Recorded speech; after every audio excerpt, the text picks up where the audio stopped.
Hey everybody, it's Mark Ruggiero here, Clark Commando 1983, and this will be my last video featuring Avalon Hill's Guns of August using the 4th edition rules on Board Game Geek. I've had a lot of fun doing this, but I think I've shown you most of the rules. Got the classic Roger McGowan cover art.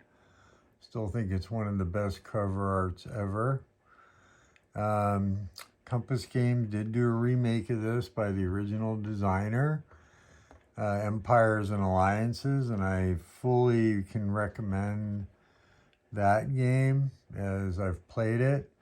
I did want to do this retro dive for you, and I think the Compass Games incorporates a lot of the good stuff, streamlined a few things. But that being said, since this is my last video on the game for now, I wanted to do a couple of things. First, I was corrected. An isolated unit, somebody pointed out on one of my other videos, all their combat factors are halved. The other thing that I'm going to do a little bit different in this video is I'm going to resolve the combats, and I'll end it at that point. I'll talk a little bit about the optional mobilization rules. And I'll say next up for my Learn to Play, I'm reading the rules right now, will definitely be Avalon Hill Anzio, the 4th edition.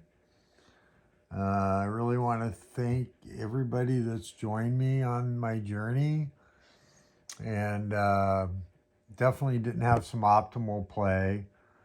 I gotta say, I love the simplicity of the map, size of the map. If you're a purist, I should have used the black markers for all the central powers, which I didn't. The kind of exciting part, very different, but using the variable entry, I did roll a 6, and I corrected it in the last video, but Italy did join the Central Powers. So, may not have some ideal response here, but I'm trying to minimize the losses on the Western Front for the French. The British have just landed, so there's no attacking. The Germans are in a position where they're going to have to counterattack or move that stack there that's isolation level 1 out to get it back in supply. Or in their isolation phase, those units would be eliminated, which can't let happen. So let's start with Serbia down here, and there again may not be ideal play, but I abandoned Belgrade, keeping in mind that these units in here are halved. The other thing I did, so using the optional mobilization, except for the countries mentioned, which are all the major powers, you still use replacement points as given to you on the scenario cards here. So the Serbs got 2. So last turn, they would have been able to replace this 2-4-3, and I placed it down here in Skopje. And then also, and I couldn't find it in the rules, but I mean, I did find Montenegro fought alongside Serbia, but I do think there's a rule, and I couldn't find it, but it keeps Montenegro from leaving their own country. So I did try to move them up here, or at least they exert Zox. So anyways, this is a 2-factor Austro-Hungarian cavalry unit defending in the rough. I have 2, and then with enough factors in here rounded up, I was able to get a 6-2, which is a 3-1, with a -1. And may not be the best move, but I wanted to try to save the Serbian units. So here we go. And I rolled a 2, which is not good for the Serbians. Not at all. All right. So a 2-to-1, that's going to be an attacker attrition result, which, oh boy, that was a big mistake, because that means in the isolation phase they're going to lose this whole stack. Anyways, let's see, a 2-to-1 minus 1. I had a little better, honestly, both demoralized or DD or defender exchange. Oh wait, 3-to-1. Oh, okay. It is actually the result of 2, no, minus 1 is still an attacker attrition. So, anyways, not a good result. So attacker attrition is the only thing I can't remember off the top of my head. Let's look it up. And the 4th edition rules are really pretty well read out. Sorry for the yawning. It's been a rough day with the cancer and everything. But I want to make sure I get this done for you guys. Combat procedure. Rule 13, support units. Okay, attacker must lose attack strength at least equal to the printed defense strength of the defending unit. So what's sad is because now I moved out of the city, so maybe that was a big mistake. So I might as well take the losses from here. I'm going to lose 2 factors. I'm going to end up losing the whole stack. But for now, it's 2 factors. Because friendly units do not negate Zocs in this game. So even though I get this here, this guy's still isolated. Now, I think, well, you know what? Let's look at that really quick. Because I want to try to make sure I'm doing this correctly for you guys. Let's see. During the isolation phase.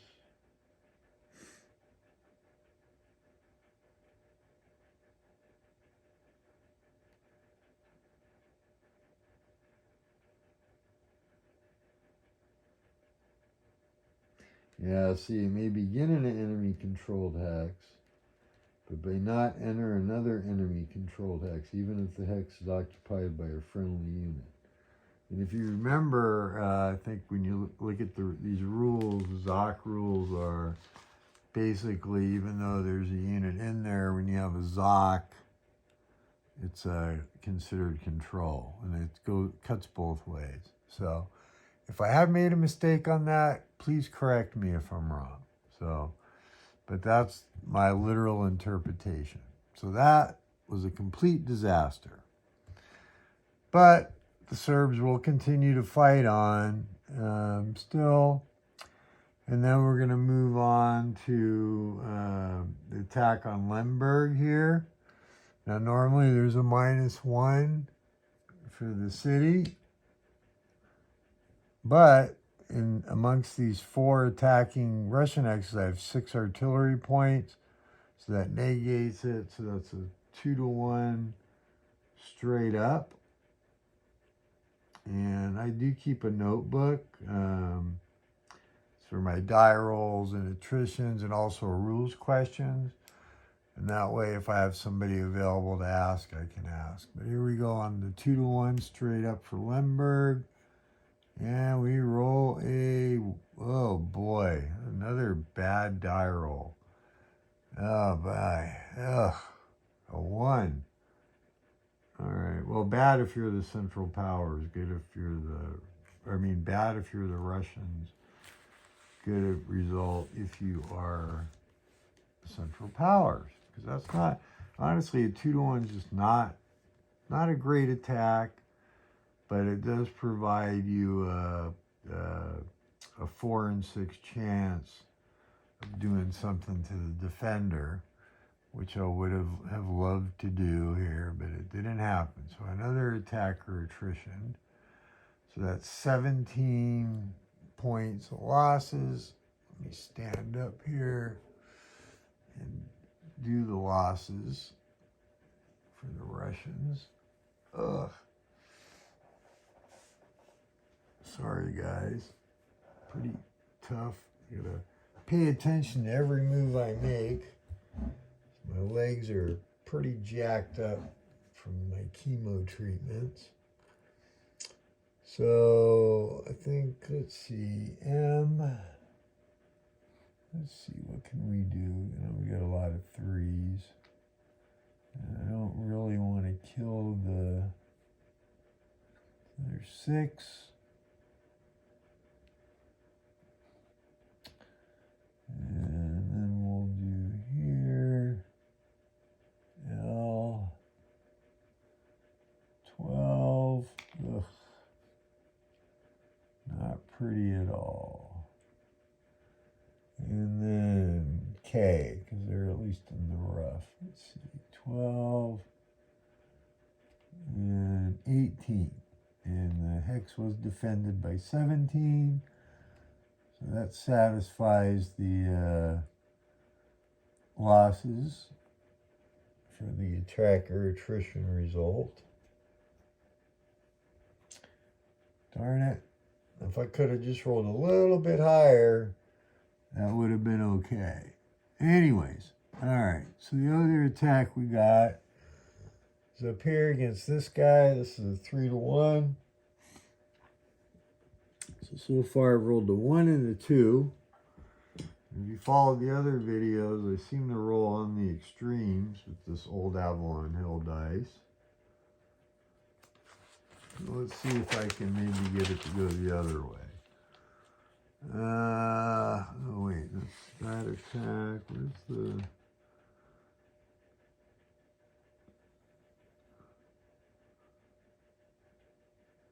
Oh, okay. So this is a 3-to-1 here against this 2-4-3. So there goes the die roll. And we get a 6. Okay, that's a little better. 3-to-1 with a 6. Is a defender eliminated. So take that, you dastardly Austro-Hungarians. All right. And due to my incompetent play, so first let's do this. How it's vacated. And get the Austro-Hungarian losses here. So we'll go ahead and advance into there. Due to my incompetent play, I probably should have pulled this unit back way up here. I got 8 defending factors, Germans. I was able to get 42 out of those 4 stacks of Russians. And so that gave me a 5-to-1 attack. And it's a straight up, let me see, yeah, I don't have enough artillery. No, so, okay. Where'd my dice go? There it is. 5-to-1, and I get a 4. There again, I'm using all the new charts that are included in the edition. So I rolled a 4, and defender eliminated. So overall, due to my incompetent play, not too bad for the Russians. And like I said, I am gambling with the Central Powers in Germany. Haven't really sent anything east yet from Germany. What I should have done was probably pull these guys back a hex in their turn, and I didn't. So my bad. We'll advance A because that's the strongest stack. And there also is a rule about when you eliminate an artillery unit, you get which is a support unit, you get an extra artillery replacement. And that is also in the optional mobilization rules.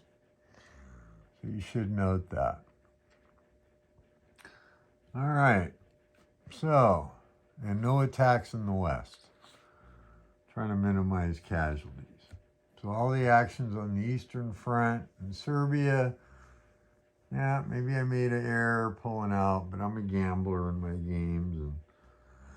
And so to finish out Central Powers turn, demoralization removal. Any demoralization that wasn't placed this turn is removed, so this comes off. This was placed in their own turn, our last turn. And then the isolation phase. So sadly, this guy's in the open. Demoralization level 1. So this stack is eliminated. So, sorry, Serbia. Maybe I probably should have left you in Belgrade and let the Austro-Hungarians attack me, but I was hoping I was going to be able to at least retreat that unit, save a couple units, and then bring some guys back. But it didn't happen. So, that being said, I already eliminated that. So, you lose your artillery. And the 243. So, I want to say I've really enjoyed doing these for you guys. I know I made a couple of mistakes. If you've ever tried to do one of these, though, it's easy to happen. So I'll be working on putting this game away. Currently reading the rules for the Anzio replay I plan to do. And it may be a few days. I got a chemo treatment coming up, so maybe after that. But I plan on doing a deep dive with that and setting it up and going from the invasion till I can't stand to play anymore. And I'll try to cover all the rules best I can. And, you know, we'll see if I can have enough. I got to clear off some space on this table I got here so I can get a couple of, I want to have enough room to set up 2 or 3 games. Since I am terminal, I want to try to squeeze in as much gaming as I can before I check out of this coil. I do want to point out, if you're interested for the game, you can buy these really nice redid counters online. On eBay, I got these, and there's a whole set of, they do the military units. They do the sheet I showed you, I believe, is the optional sheet for all the variants that are available. And they actually come with the rules, but you can pick yourself up a copy of this battle plan. Has some really nice rules written for technology, and these counters are, you know, when you buy this upgrade counter set, just make sure you're looking at, you get the fleet units for that, and you also get all the military units for the different countries, really nicely well done. And anyways, really awesome set. I'm going to be putting these away with my game, and I'll be storing this in my handy dandy little Ziploc bags. I'm usually a counter tray guy, but for some of these games I do use these, which you can get about 1 million of them on Amazon for pretty cheap. So anyways, thank you for joining me, and any comments, criticisms, compliments, rules corrections, Please feel free to comment. I'm not infallible and any mistakes are mine. So I think I have some decent ideas, and if I ever get a chance to get this back to the table, which I don't know if that will happen. I got a lot of games to get to the table. And I'm really working hard to get to. I will see you all then on my next video, which should be the Anzio. And when I do the Anzio, I'm going to talk about the rules. It'll be the advanced game 4th edition. I was thinking about doing 7th edition, but a little too much work for me. And besides, most people don't have the 7th edition. So I figure I'd do what most commonly is available for that old classic. And then I'm also planning on showing you a few books I bought that I got a lot of reading to do. But there's actually quite a few books out on the Italian campaign. Plus I got some old generals. And I think in one of my sets I have the upgraded counters. But I will be setting up just the traditional game. And I look forward to doing that for you and any other videos I do along the way, my trips down memory lane. I think I have a lot of other pretty neat videos.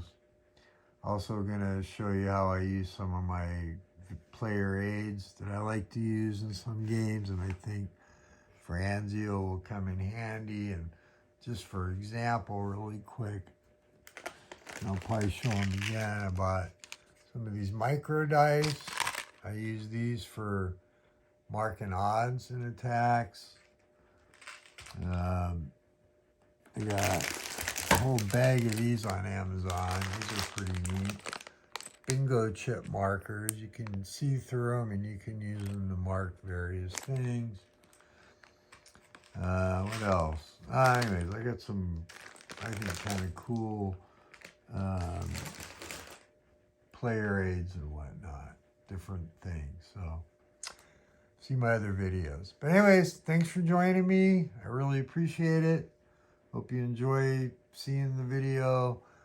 Sorry I didn't have the wherewithal to play out a whole campaign. It's just a lot of work. And I did enjoy doing what I did. And some exciting turns. And like I said, you know, it's a nice, clean, old classic. And if you got it, pull it out and play it. If you don't have it, you can pick one up. Or you can look for the Compass game, which is bigger footprint. But it is the same designer, and it has some cleanups and other things in it that make it pretty neat. So thanks for joining me, and we'll see you all soon. Thank you. Bye.